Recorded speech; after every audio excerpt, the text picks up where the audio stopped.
Hello everyone, welcome to my channel जिसका नाम है हिंदी वाली इंग्लिश। बिल्कुल नाम जैसा है वैसा ही काम भी है, क्योंकि नाम अगर है हिंदी वाली इंग्लिश तो बिल्कुल आपको इंग्लिश पढ़ाई जाएगी, वो भी विद हिंदी एक्सप्लेनेशन। यानी जो भी आपको टॉपिक पढ़ाया जाएगा उसका एक्सप्लेनेशन मैं करूंगी हिंदी में, ताकि आपकी और मेरी कनेक्टिविटी 100% बनी रहे और जो भी मैं पढ़ाऊं आपको पूरा समझ में आ जाए। बिल्कुल जैसे कि मेरे प्रीवियस वीडियोस के अंदर मैंने आपको बेसिक से स्टार्ट करवाया, यानी कितनी अल्फाबेट्स होती हैं, वॉवल्स कितने होते हैं, कॉन्सोनेंट कितने होते हैं, और वॉवल और कॉन्सोनेंट कौन कौन से होते हैं, और या फिर जो वॉवल होते हैं उनको वॉवल्स क्यों कहा जाता है, और जो कॉन्सोनेंट है उनके यूजेस कहाँ होते हैं। ये सब चीजें मैंने अपने प्रीवियस वीडियोस में बताई हैं। अगर आपको उसके बारे में जानकारी लेनी है, पढ़ना है, समझना है, तो आप प्रीवियस वीडियो जरूर देखें, ताकि आपकी एक चेन बनती रहे। बेसिक से इंग्लिश की जीरो से शुरुआत होगी और आगे आगे आगे आगे जैसे हम बढ़ेंगे वैसे वैसे एक एक सभी टॉपिक आपके क्लियर होते रहेंगे और आपको अच्छी तरह से समझ में भी आएंगे। आज जो टॉपिक मैं आप लोगों के लिए लेके आई हूँ, it is very important for everyone, because इसके बिना पूरी इंग्लिश अधूरी है। जी हाँ, आज मैं आप लोगों के साथ में एक ऐसा टॉपिक डिस्कस करने वाली हूँ जहां से शायद इंग्लिश के ग्रामर की शुरुआत होती है, और अगर आप अपनी इंग्लिश स्पीकिंग सुधारना चाहते हैं तो यहीं से शुरुआत होगी आपके इंग्लिश बोलने की, ताकि हम कहाँ पे कैसे वर्ड यूज करें, किस वर्ड का मतलब क्या होता है, या फिर अगर हम हमारी इंग्लिश को बेहतर बनाना चाहते हैं कैसे वर्ड हम लोगों को यूज करने चाहिए, या फिर कहाँ कहाँ पे कौन से वर्ड यूज करने चाहिए। तो चलिए आज की शुरुआत करते हैं आपके अपने चैनल में जिसका नाम है हिंदी वाली English with Shobha ma'am. Okay then, आपने एक टॉपिक सुना होगा जिसका नाम है parts of speech. Parts of speech के अंदर वो सभी कंटेंट आ जाते हैं, वो सभी टॉपिक्स आ जाते हैं जो इंग्लिश के अंदर बहुत इंपॉर्टेंट है। जैसे हम हिंदी के अंदर संधि में जाके उलझ जाते हैं, अलग अलग प्रकार की संधि हम पढ़ते हैं जब, तो बहुत सारा कंफ्यूजन क्रिएट हो जाता है। Same like that in the English parts of speech के अंदर भी जब हम जाते हैं तो बहुत सारे बच्चे वहीं स्टक होके रुक जाते हैं और कहते हैं there are lot of confusion, that's why we can't learn English और वी कांट स्टडी इंग्लिश। तो ये जो सोच आप लोगों ने अगर पाल रखी है, या फिर ये भ्रम अगर आपको हो गया है, तो इसको मैं यूं करके क्लियर कर दूंगी और आपको इस तरीके से समझाऊंगी कि आप अगर चाहोगे भी उसको भूलना तब भी नहीं भूल पाओगे। It's my promise with you. Okay then, जैसा कि मैंने बताया आपको कि parts of speech, parts of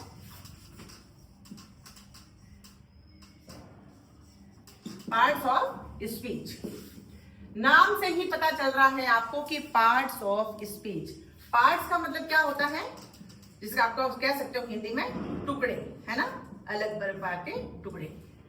of का मतलब होता है के, स्पीच का मतलब होता है आप भाषा कह सकते हो, या फिर जो भी हम जो बोलते हैं उसको कहते हैं स्पीच। स्पीच का मतलब क्या होता है, कई बार आप लोग अपनी स्कूल के अंदर, अपने कॉलेज के अंदर, या फिर एनीवेयर आप लोगों ने कुछ इंग्लिश की प्रिपरेशन करके बोलने की कोशिश की होगी या फिर बोला होगा। कई बार ऐसा मौका मिलता है, स्कूल के अंदर भी होता है, कुछ स्पीच होती है, कोई इंग्लिश की पोम होती है, या कुछ थॉट होता है, या फिर कोई स्लोगन होता है, व्हाटएवर कुछ भी हो सकता है।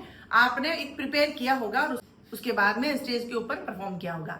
अगर नहीं भी किया होगा तो कभी कोशिश की होगी आपने कुछ बोलने की, कुछ तैयारी की होगी। तो स्पीच का मतलब वही होता है कि बोलना। तो अब आप कहेंगे मैम बोलने को तो स्पीक कहते हैं, स्पीच नहीं कहते। बिल्कुल बिल्कुल स्पीक कहते हैं बोलने को, स्पीच को भी बोलना ही कहते हैं।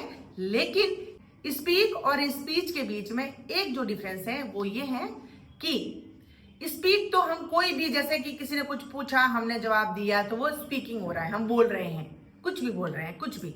लेकिन स्पीच जो होता है उसके अंदर कुछ सेलेक्टिव वर्ड्स होते हैं, कुछ वर्ड्स या कुछ लाइंस कह सकते हैं, हम लोगों ने सेलेक्ट किए, फिर उसको प्रिपेयर किया, प्रिपेयर करने के बाद में उसका एक तरीका बताया, उसका एक तरीका बनाया कि हमें कैसे परफॉर्म करना है, किसी के सामने कैसे बोलना है। वो जो वर्ड्स हमने सेलेक्ट किए और उसको प्रिपेयर करके किसी के सामने जो हमने बोले या फिर बोलने की तैयारी की, उसको कहते हैं स्पीच। तो उसमें भी बोलना ही हुआ और स्पीक के अंदर भी बोलना हुआ, लेकिन डिफरेंस ये है कि स्पीक के अंदर तो हम कुछ भी बोलते हैं, जैसे कि किसी को जवाब दे रहे हैं, किसी से बात कर रहे हैं या कुछ भी अपने फीलिंग्स बोल रहे हैं। लेकिन स्पीच के अंदर कुछ वर्ड्स जो होते हैं वो सेलेक्टिव होते हैं, उसकी प्रिपरेशन करके जो बोलते हैं तो वो स्पीच होता है।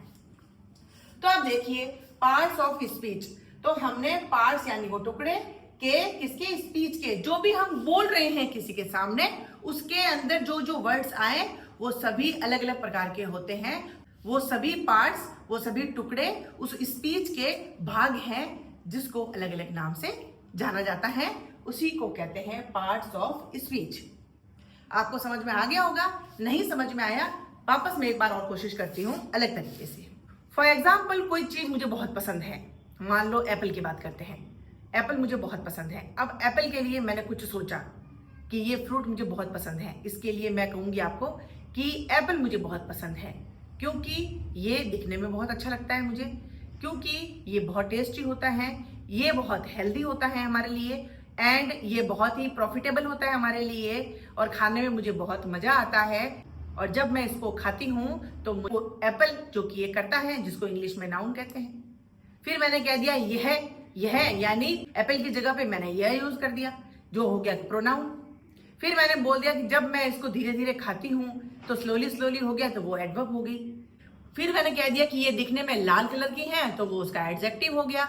इस तरीके से बीच में जो जो अलग अलग प्रकार के शब्द आए, जो मैंने यूज किए, वो सभी इस स्पीच के पार्ट्स थे, इसीलिए इन सबको कहा जाता है पार्ट्स ऑफ स्पीच। यानी जो भी हम बोलते हैं उसमें अलग अलग प्रकार के जो शब्द हमने यूज किए वो सभी पार्ट्स ऑफ स्पीच हैं, और उनके बिना हमारी स्पीकिंग कहें या स्पीच कहें अधूरी है या फिर इम्पॉसिबल है। इसीलिए इनको यूज करते हैं हम लोग अपनी बोलचाल के अंदर, इसीलिए ये कहलाते हैं पार्ट्स ऑफ स्पीच।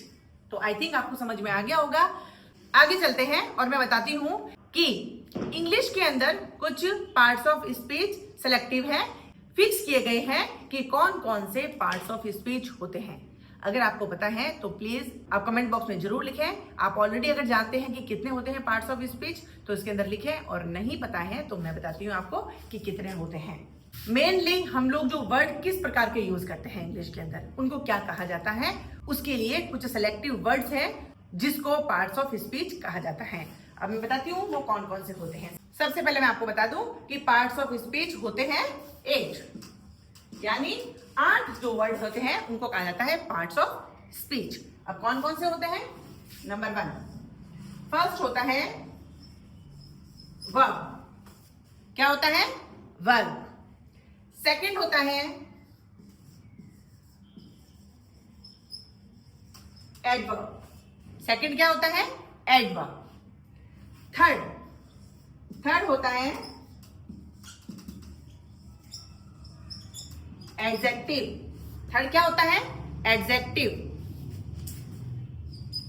फोर होता है नाउन। 4 होता है नाउन। फिफ्थ होता है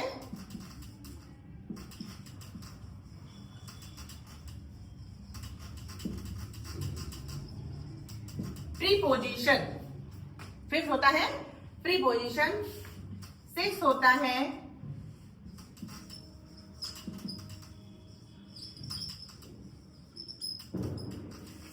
है कंजक्शन। 7 होता है प्रोनाउन, और 8 होता है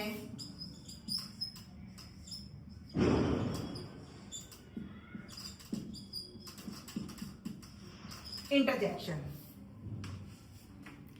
8 होता है इंटरजेक्शन।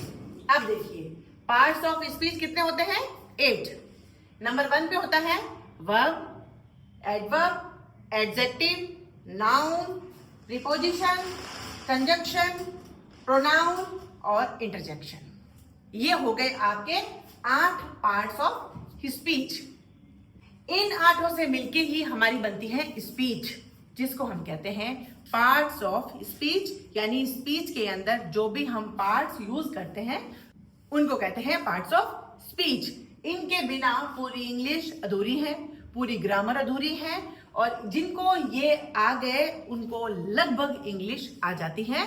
क्योंकि इसी से ही हम लोग इंग्लिश को बहुत ही अट्रैक्टिव बना सकते हैं, इसी से ही हम बहुत सारे आंसर लिख सकते हैं, इसी से ही हम ऐसे राइटिंग लिख सकते हैं, एप्लीकेशन लिख सकते हैं, रिपोर्ट लिख सकते हैं, whatever which you want to write, जो भी आप लिखना चाहें वो आप लिख सकते हैं, क्योंकि इन्हीं से ही एक प्रॉपर सेंटेंसेस बनते हैं, इन्हीं से ही हम लोग इंग्लिश को अट्रैक्टिव तरीके से लिख सकते हैं। ये होते हैं आपके पार्ट्स ऑफ स्पीच।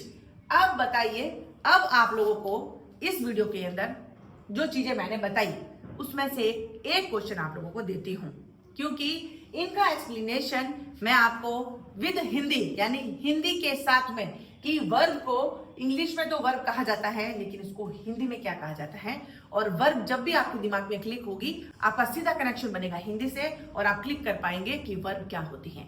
इसीलिए मैं वन बाय वन आपको बहुत क्लियरली एक्सप्लेन करूंगी कि वर्ब भी, क्योंकि वर्ब भी एक तरीके की नहीं होती है, वर्ब भी 3 तरीके की होती है। ये सब चीजें इतनी गहराई से कोई नहीं पढ़ाता है, जिसकी वजह से हमें हमारी पढ़ाई के अंदर, हमें हमारे लाइफ के अंदर बहुत सारी प्रॉब्लम्स को फेस करना पड़ता है। लेकिन अब आपको घबराने की जरूरत नहीं है, बिकॉज मैं आपकी मैम शोभा मैम हमेशा आपके साथ हूँ, आपकी छोटी से लेके बड़ी से बड़ी प्रॉब्लम को शॉर्ट आउट करने के लिए। तो ये वर्ब्स कितने प्रकार की होती है और उनको हमें कहाँ कहाँ पे कैसे कैसे यूज करना चाहिए, आई will explain you. Second thing, adverb किसे कहते हैं। जब भी आप एडवर्ब पढ़ेंगे आपको आपके दिमाग के ऊपर जोर लगाने की जरूरत नहीं पड़ेगी, क्योंकि मैं कनेक्शन ही ऐसा बनाऊंगी आपका हिंदी के साथ में कि आप सीधा क्लिक करेंगे कि एडवर्ब किसे कहते हैं, मुझे पता है।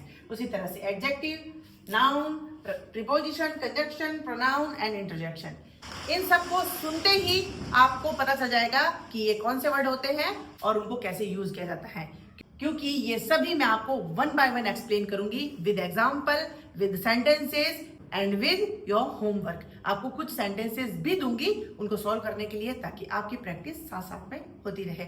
और प्रैक्टिस से ही एक व्यक्ति परफेक्ट बनता है और वो अपने जीवन में कभी रुकता नहीं, कभी हारता नहीं, कभी थकता नहीं। इसीलिए ये सब चीजें मैं आपके साथ साथ में बताऊंगी। आज आपको सिर्फ इस चीज की प्रैक्टिस करनी है कि पार्ट्स ऑफ स्पीच पहली बात किसे कहते हैं। अब आपको किसी प्रकार का कंफ्यूजन नहीं होगा कि पार्ट्स ऑफ स्पीच क्या होते हैं। सिंपल सी बात है कि जो भी हम बोलते हैं, जो भी हम समझाने की कोशिश करते हैं, जो भी हमें लिखना होता है, उसके अंदर अलग अलग तरीके के हम वर्ड यूज करते हैं, वो सभी पार्ट्स ऑफ स्पीच होते हैं। अच्छा, पर्टिकुलरली कितने होते हैं ये तो 8 होते हैं। बाकी जो अलग अलग प्रकार के वर्ड होते हैं वो तो और भी होते होंगे, लेकिन मेन ये होते हैं 8 प्रकार के, जिनको हम अलग अलग तरीके से इंग्लिश के अंदर यूज करते हैं। और इनका नाम आपको याद करना है, इनकी स्पेलिंग्स आपको याद करनी है, लेकिन एक्सप्लेनेशन आपको मैं one by one with the example, with the sentences clear करूंगी। तो इसीलिए आपको आगे भी बना रहना है, इन सबको अगर समझना है हमेशा हमेशा के लिए। और वादा करती हूं कि इस एक्सप्लेनेशन के बाद में आपको कभी भी इनके लिए कोई भी अलग क्लास लेने की जरूरत नहीं पड़ेगी, क्योंकि इस तरीके से मैं आपको एक्सप्लेन करूंगी। तो ये 8 हैं आपके पार्ट्स ऑफ स्पीच, आपको याद करना है, समझना है, लिखना है, स्पेलिंग्स याद करनी है। After then I will explain you one by one, ताकि आपको अच्छे से समझ आ सके। तो आई होप आपको ये वीडियो अच्छा लगा होगा, आपके लिए बहुत नॉलेजेबल रहा होगा, वैल्यूएबल रहा होगा, क्योंकि मैं कोशिश इसीलिए करती हूँ कि आपके लिए बहुत वैल्यूएबल रहे, बिकॉज आपने आपका समय दिया है मुझे। आपका समय वेस्ट नहीं होना चाहिए, आपका समय यूटिलाइज होना चाहिए हमेशा हमेशा के लिए। यही मेरा इंटेंशन होता है। इसी कोशिश के साथ में मैं आप लोगों के साथ में आती हूँ और एक टॉपिक को छोटे से समय के अंदर आपको क्लियर करके जाती हूँ, एक्सप्लेन करके जाती हूँ, ताकि आपके लिए ये यूजफुल रहे।